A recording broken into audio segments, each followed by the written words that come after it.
অসমীয়া ৰান্ধনি ঘৰলৈ আপোনাক স্বাগতম। আজি বনাব লৈছোঁ চুজিৰে কেক। এই কেকটো অতি সাধাৰণ, অতি ইজি বনাবলৈ আৰু খাবলৈ খুব টেষ্টি হয় আৰু ল'ৰা ছোৱালীৰ কাৰণেও হেল্ডি হয় কেকটো।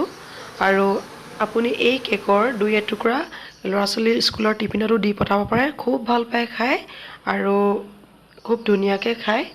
গতিকে আহকচোন আজি আমি বনাওঁ চুজিৰে এই অতি সহজ কেকটো।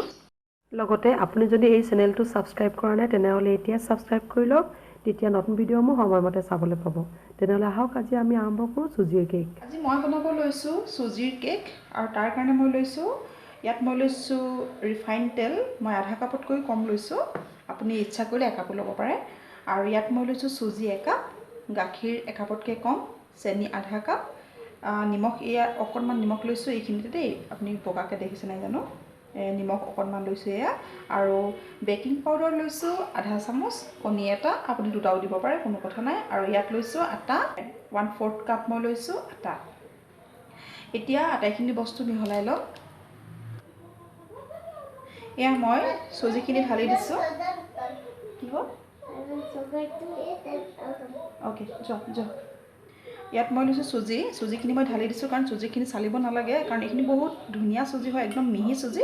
আপুনি ইচ্ছা কৰিলে ইয়াতকৈ অলপ যিটো মোটা টাইপৰ থাকে যেনেকুৱা হ'লেও চুজি আপুনি ইউজ কৰিব পাৰে।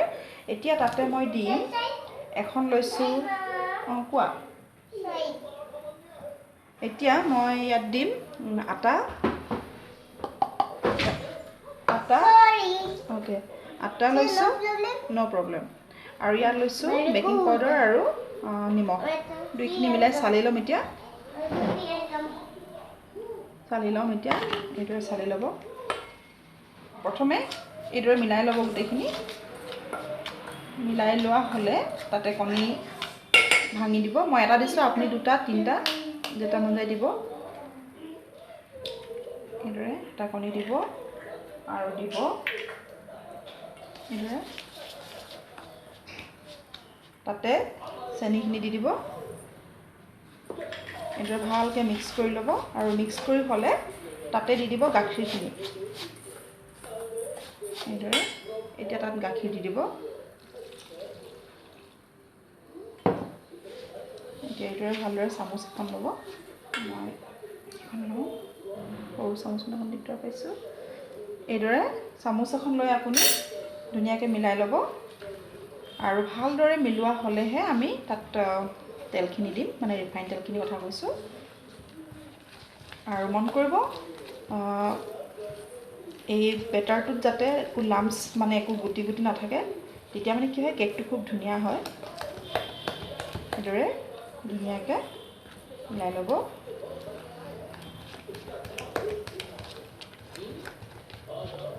খুব ধুনীয়াকৈ ফেটিব আৰু কেকৰ বেটাৰ যিমানেই ফেটিব আপোনাৰ কেক সিমানেই ধুনীয়া হয়, ছফ্ট হয়, কোমল হয় আৰু খাবলৈ খুব সোৱাদ লগা হয়। সেইকাৰণে যিমান ইচ্ছা সিমান ফেটিব পাৰে। আৰু আপুনি হেণ্ড ব্লেণ্ডাৰ ইউজ কৰিব পাৰে, নাইবা আপুনি যিকোনো হুইস্ক ল'ব পাৰে। এতিয়া মই হুইস্কডাল ল'ম আৰু এতিয়া হুইস্কডালে ধুনীয়াকৈ ফেটি ল'ম।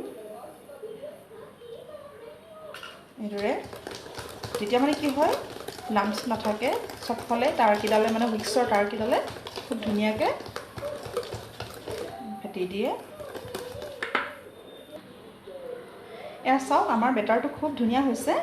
ইয়াতে এটা কথা কৈ দিওঁ, যদি আপুনি অলপ শকত, মানে মোটা চাইজৰ, যদি আপুনি ডাঙৰ চাইজৰ যদি আপুনি চুজি ব্যৱহাৰ কৰে, তেতিয়া অকণমান গাখীৰ বেছিকৈ দিব, কাৰণ চুজিয়ে গাখীৰ হওক পানী হওক অলপ বেছিকৈ টানে, বেছিকৈ খায়। গতিকে গাখীৰ অকণমান বেছিকৈ দিব। আৰু যদি সৰু চাইজ, যেনে মই এইটো মিহি চুজিটো লৈছোঁ, সেইটো কাৰণে মই অকণমান একাপতকৈ কম গাখীৰ দিছোঁ। সেইটো আপুনি মিলাই ল'ব আপোনাৰ আন্দাজটো। কাৰণ এতিয়া আমাৰ বেটাৰটো খুব ধুনীয়া হৈছে, একদম পাৰফেক্ট, দেখিছেনে কিমান ধুনীয়া হৈছে। এতিয়া আমি তাতেই দিম ৰিফাইন তেলখিনি। এতিয়া ৰিফাইন তেল দিয়াৰ পিছত আকৌ ভালদৰে এইদৰে আটাইখিনি মিলাই দিব। মিলাই লৈ ধুনীয়াকৈ ফেটি ল'ব। যিমানেই ফেটিব সিমানেই আপোনাৰ কেক ধুনীয়া হ'ব। এতিয়া এইখিনি মই ভালদৰে ফেটি ল'ম। তেতিয়ালৈকে কেমেৰাটো অফ কৰি দিওঁ। এয়া চাওক, আমাৰ বেটাৰ ৰেডি হ'ল, খুব ধুনীয়া হৈছে আৰু মানে একদম পাৰফেক্ট হৈছে। এতিয়া মই এইটো বেটাৰখিনি মই এতিয়া কেক বনোৱা বাতিত ঢালি দিম। এতিয়া মই এটা কেক বনোৱা বাতি লৈছোঁ। এতিয়া তাতে অকণমান ৰিফাইন তেল ঢালি দিম। ৰিফাইন তেল মানে বৰ বেছি নহয়, কেইটোপালমান, এই দেখিছে নহয়। এতিয়া এইখিনি ভালদৰে চাৰিওফালে লগাই দিম। এইদৰে হাতেৰে আঙুলিৰে খুব ধুনীয়াকৈ মিলাই দিব। আৰু তাৰপিছত আমি ইয়াতে আটা বা ময়দা অকণমান ছটিয়াই ধুনীয়াকৈ মিলাই ল'ম। সেইটো কৰিলে কি হয়, আপোনাৰ কেকটো লাগি নধৰে আৰু উলিয়াব সময়ত খুব ধুনীয়াকৈ এৰি আহে। আৰু তাৰ সলনি যদি আপুনি এই ধৰণে আপুনি তেল লগাব বিচৰা নাই, আৰু এটা অপশ্যন আছে আপোনাৰ ফৰ্চমেন পেপাৰ বুলি কয়, সেইখন পেপাৰ গোলকৈ কাটি ইয়াত লগাই দিব পাৰে। তেতিয়াও মানে কি হয়, ধুনীয়াকৈ কেক এৰি আহে। আটা বা ময়দা অকণমান এইদৰে দি ল'ব। দি লৈ চাৰিওফালে এইদৰে লগাই দিব। এইদৰে চাব চবফালে যাতে লাগিব, ধুনীয়াকৈ লাগিলে হয়। আৰু বেটাৰটো ঢালি দিম। চাওক, দেখিছেনে? এইটো খুব ধুনীয়াকৈ ঢালি দিব। এতিয়া এটা কাম কৰিব, এই ধৰণৰ এখন হেতা ল'ব, ধুনীয়াকৈ এৰুৱাই দিব, মানে গোটেই বেটাৰটো অকণমানো নেপেলাব। এইদৰে ধুনীয়াকৈ দি দিব। এতিয়া ইয়াত কিছুমান এয়াৰ বাবলছ আছে, আৰু সেইবিলাক থাকিলে কি হয়, ভিতৰত মানে কেকটোৰ ভিতৰত ফুটা ফুটা হয়। সেইটো নহ'বৰ কাৰণে আপুনি কি কৰিব লাগিব, কেকটো এই ধৰণে থপথপকৈ মাৰি দিব, থেপথেপাই দিব। তেতিয়া মানে কি হয়, বতাহখিনি ওপৰলৈ ওলাই আহে। আৰু যদি আপুনি অলপ সময় ৰাখি দিয়ে তেতিয়াও কিন্তু নিজে নিজে ওলাই আহে। কেইটামান এই ধৰণৰ টুটি ফ্ৰুটি ছটিয়াই দিব পাৰে। ল'ৰা ছোৱালীয়ে খুব ভাল পায়, ৰং বিৰং ভাল পায় ইহঁতি। সেইকাৰণে আপুনি এইদৰে ছটিয়াই দিব। অঁ, ফ্ৰুট কেক বনাইছোঁ তোমাৰ কাৰণে। For Dada, for Bobby, for Daddy, for Mama, for Manu, for everyone. Wow, for everyone. এই ধৰণে আপুনি দি দিব, খুব ভাল পায় ইহঁতি। আৰু এতিয়া মই কুকাৰত কেকটো বহাম। তাৰ আগতে এই ধৰণৰ এখন জালি লৈ ল'ব, জালি দি ল'ব। তেতিয়া মানে কি হয়, কেকটো নজ্বলে।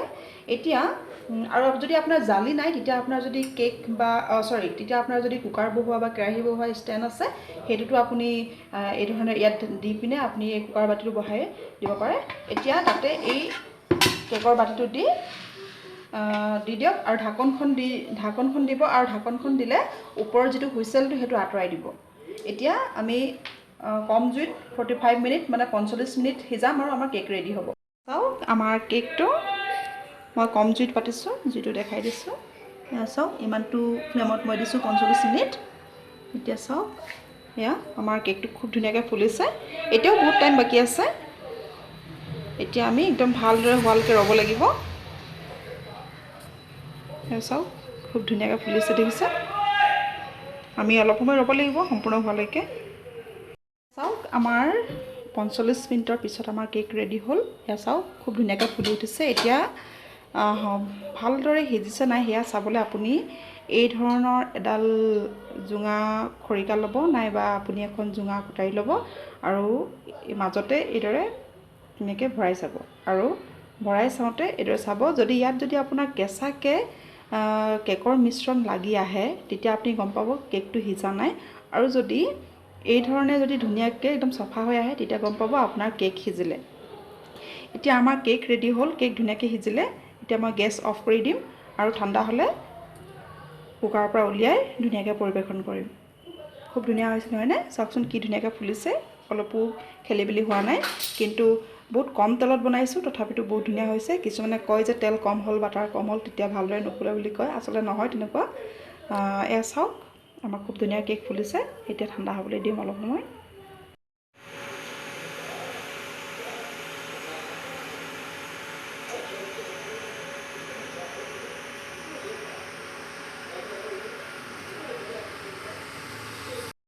এয়া চাওক, আমাৰ চুজিৰ কেক কি ধুনীয়া হৈছে নহয়নে?